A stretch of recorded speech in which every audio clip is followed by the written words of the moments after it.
नमस्कार साथियों, वेदांत learning point से मैं सुषमा आप सभी का स्वागत एवं हार्दिक अभिनंदन करती हूँ।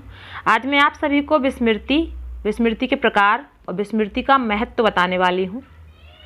आने वाली डीएलएड की परीक्षा में संज्ञान अधिगम एवं बाल विकास का जो पहला पेपर है उसमें पिछली बार विस्मृति के बारे में क्वेश्चन आया हुआ था। हो सकता है इस बार भी विस्मृति के बारे में कुछ पूछा जाए।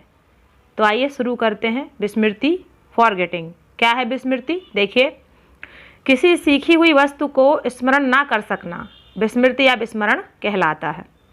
हमारे जीवन में अनेक ऐसी बातें हैं जिन्हें हम भूल जाते हैं। मनुष्य के सफल जीवन के लिए स्मृति जितनी आवश्यक है, विस्मृति उतनी ही अनावश्यक है। अप्रिय बातों को भूल जाना ही अच्छा होता है, क्योंकि इससे मानसिक तनाव दूर हो जाता है। मानसिक रोगी अप्रिय बातों को बार बार याद करते हैं। विस्मृति की कुछ परिभाषाएं इस प्रकार हैं। देखिए, पहली परिभाषा है ड्रेवर के अनुसार।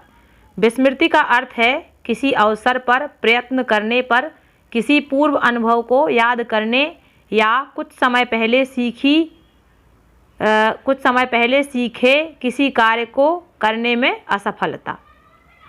दूसरी है मन के शब्दों में ग्रहण किए गए तथ्यों को धारण ना कर सकना ही विस्मृति है। तीसरा है फ्राइड के अनुसार। फ्राइड ने कहा है विस्मृति की क्रिया के द्वारा हम अपने दुख देने वाले अनुभवों को स्मृति से निकाल देते हैं। चौथी है भाटिया की। भाटिया जी ने क्या कहा है कि भाटिया के अनुसार जब व्यक्ति मूल उद्दीपक की सहायता बिना भूतकालीन अनुभवों को चेतन मस्तिष्क में नहीं ला पाता तो इस क्रिया को विस्मृति कहते हैं। इस प्रकार विस्मृति की विशेषताएं निम्नलिखित हैं। देखिए, इसमें विशेषताएं ही बताई गई हैं विस्मृति की। बालकों को क्रमानुसार घटनाएं याद नहीं आती। बालक जितने तथ्यों को याद करते हैं उनमें सभी को वे पुनः स्मरण में नहीं ला पाते। बालकों में अवधान केंद्रित ना कर सकने के कारण भी विस्मृति क्रियाशील हो जाती है। चौथा है बालक तथ्यों के अभिज्ञान में त्रुटि कर देते हैं। देखते हैं विस्मृति के प्रकार। विस्मृति निम्नलिखित दो प्रकार की होती है। नंबर 1 सक्रिय विस्मृति और नंबर 2 निष्क्रिय विस्मृति। सक्रिय विस्मृति क्या है? जब व्यक्ति को किसी घटना को भूलने के लिए प्रयास करना पड़ता है तो उसे सक्रिय विस्मृति कहते हैं। निष्क्रिय विस्मृति क्या है? जब व्यक्ति किसी तथ्य या घटना को स्वयं भूल जाता है तो ऐसी विस्मृति को निष्क्रिय विस्मृति कहते हैं। देखिए, विस्मृति का महत्व तो देखते हैं क्या है। Importance of forgetting. यद्यपि विस्मरण को एक नकारात्मक प्रक्रिया माना गया है, परंतु कभी कभी विस्मरण हमारे जीवन में महत्वपूर्ण भूमिका भी निभाता है।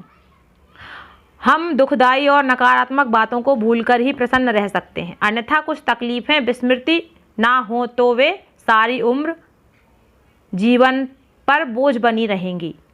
इसी प्रकार जो बातें हमारे काम की नहीं हैं या अनुपयोगी हैं तो उनका विस्मरण हो जाना ही महत्वपूर्ण होता है। इस प्रकार आप लोगों ने क्या क्या सीखा? विस्मृति की परिभाषाएं, विस्मृति की विशेषताएं, विस्मृति के प्रकार और विस्मृति का महत्व। अगर 1 नंबर का या 2 नंबर का प्रश्न आता है आपके डीएलएड सेकेंड ईयर के पहले पेपर में तो ये आप अच्छे से लिख सकते हैं, या हो सकता है किसी अन्य पेपर में भी ये अगर आए तो आपके लिए अति महत्वपूर्ण रहेगा। वेदांत लर्निंग पॉइंट को अगर आपने सब्सक्राइब ना किया हो तो आप सब्सक्राइब कर लीजिए, क्योंकि आगे हम ऐसे ही वीडियो डीएलएड सेकेंड ईयर के स्टडी मटेरियल के रूप में आप तक पहुंचाते रहेंगे। देखने के लिए आप सभी का धन्यवाद।